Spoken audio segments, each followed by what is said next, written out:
முன்னாள் அமைச்சர் செந்தில் பாலாஜிக்கு பிணை கிடைத்ததில் மகிழ்ச்சி என்றும் வரவேற்கிறேன் என்றும் விடுதலை சிறுத்தைகள் கட்சி தலைவர் திருமாவளவன் தெரிவித்தார்.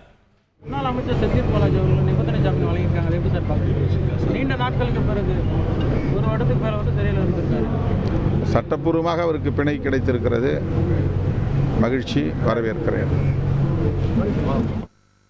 செந்தில் பாலாஜி மீண்டும் அமைச்சராக வருவது தமிழகத்திற்கு நல்லது என்று கரூர் எம்பி ஜோதிமணி தெரிவித்தார். சென்னை விமான நிலையத்தில் செய்தியாளர்களிடம் பேசிய அவர் 15 மாத காலம் கடுமையான காலத்தை எதிர்கொண்டு பாஜக அராஜகத்திற்கு அடிபணிவது இல்லை என்று அசைக்க முடியாத மன உறுதியுடன் செந்தில் பாலாஜி வெற்றி பெற்று இருக்கிறார் என்றார்.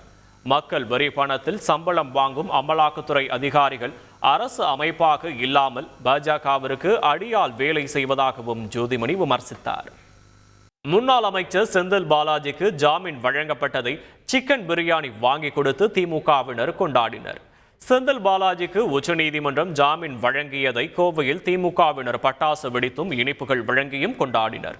உக்கடம் பேருந்து நிலையத்தில் இளைஞரணி நிர்வாகிகள் சிக்கன் மற்றும் மட்டன் பிரியாணியை வழங்கி மகிழ்ச்சியை வெளிப்படுத்தினர்.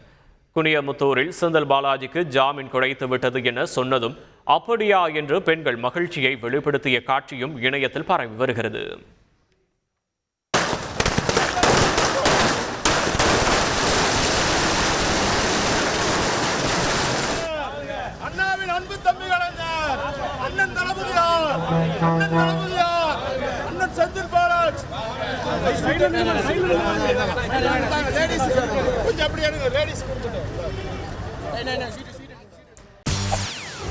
செய்திகளை உடனுக்குடன் தெரிந்து கொள்ள உடனே சப்ஸ்கிரைப் பண்ணுங்க.